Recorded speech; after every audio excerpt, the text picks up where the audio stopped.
బీసీలకు reservation bill విషయంలో MP Arvind రాజీనామా చేయాలని కల్వకుంట్ల కవిత డిమాండ్ చేశారు. అప్పుడు బిల్లు నడుచుకుంటూ వస్తుందని, ఆయన బీసీలకు ఆరాధ్య దైవంగా మిగిలిపోతారన్నారు. కేంద్రంలో మోదీ సర్కార్ మైనార్టీలో ఉందన్నారు. క్రీడాకారులను ప్రోత్సహిస్తూ జిల్లా రాష్ట్ర స్థాయి పోటీలను నిర్వహిస్తున్న ఉషు అసోసియేషన్ బాధ్యులు అభినందనీయమని నిజామాబాద్ జిల్లా ఒలింపిక్ అసోసియేషన్ మాజీ అధ్యక్షుడు గడిల శ్రీరాములు అన్నారు. రాష్ట్ర అసోసియేషన్ సహకారంతో జిల్లా అసోసియేషన్ ఆధ్వర్యంలో నగరంలోని కోట గల్లీలో గల టీటీడీ కళ్యాణ మండపంలో నిర్వహించిన తెలంగాణ రాష్ట్ర స్థాయి ఖేలో ఇండియా మహిళా ఉషు ఛాంపియన్షిప్ పోటీలకు ఆయన ముఖ్య అతిథిగా హాజరయ్యారు. రాష్ట్రంలో నవంబర్ 3 నుంచి ప్రైవేట్ కాలేజీల బంద్ చేపట్టాలని ఉన్నత విద్యా సంస్థల సమైక్య మీటింగ్లో నిర్ణయించారు. నవంబర్ 1 లోపు రియంబర్స్మెంట్ బకాయిలు చెల్లించాలని, లేకపోతే నిరవధిక బంద్ చేపడతామని ఆ సమైక్య చైర్మన్ రమేష్ బాబు ప్రకటించారు. ప్రభుత్వం పట్టించుకోకపోతే రోజుకో ఉద్యమం చేస్తామని హెచ్చరించారు.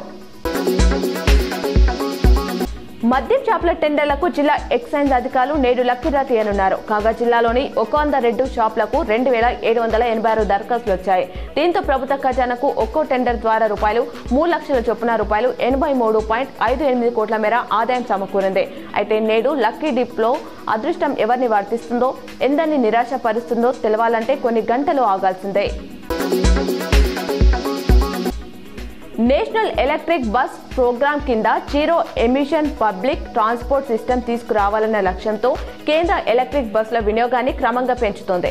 ఇందులో భాగంగా ప్రభుత్వ రంగ సంస్థ కన్వర్జెన్స్ ఎనర్జీ సర్వీసెస్ లిమిటెడ్ 10,900 బస్సుల కోసం నవంబర్ 6న బిడ్లను ఓపెన్ చేయనుంది. వీటిలో హైదరాబాద్కు 2,000, సూరత్ అండ్ అహ్మదాబాద్కు 1,600, ఢిల్లీకి 2,800, బెంగళూరుకు 4,500 కేటాయించనుంది. కాంగ్రెస్ ప్రభుత్వానికి 2 ఏళ్లు పూర్తి కానున్న సందర్భంగా వివిధ శాఖల పరిధిలో అమలవుతున్న పథకాలపై నివేదికలు ఇవ్వాలని అధికారులను సీఎం రేవంత్ ఆదేశించారు. పెండింగ్ లో ఉన్న హామీల అమలుకు ఎంత ఖర్చు అవుతుంది, ప్రభుత్వంపై పడే అదనపు ఆర్థిక భారం ఎంత, నిధులను ఎలా సమకూర్చాలి వంటి అంశాలపై రోడ్ మ్యాప్ రూపొందించాలని సూచించారు.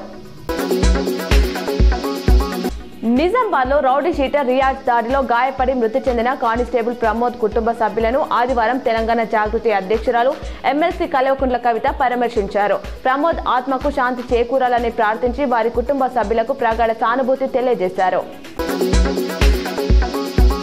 సీఎం రేవంత్ రెడ్డి జూబ్లీహిల్స్ ఉప ఎన్నిక ప్రచార షెడ్యూల్ ఖరారైంది. డివిజన్ల వారీగా ఈ నెల 30, 31 తేదీలో తొలి విడత, నవంబర్ 4, 5 తేదీలో రెండో విడత ప్రచారం చేపట్టనున్నారు. ప్రస్తుతం ఢిల్లీ పర్యటనలో ఉన్న సీఎం కేంద్ర పౌర విమానయాన శాఖ మంత్రి రామ్మోహన్ నాయుడు నివాసానికి వెళ్లారు.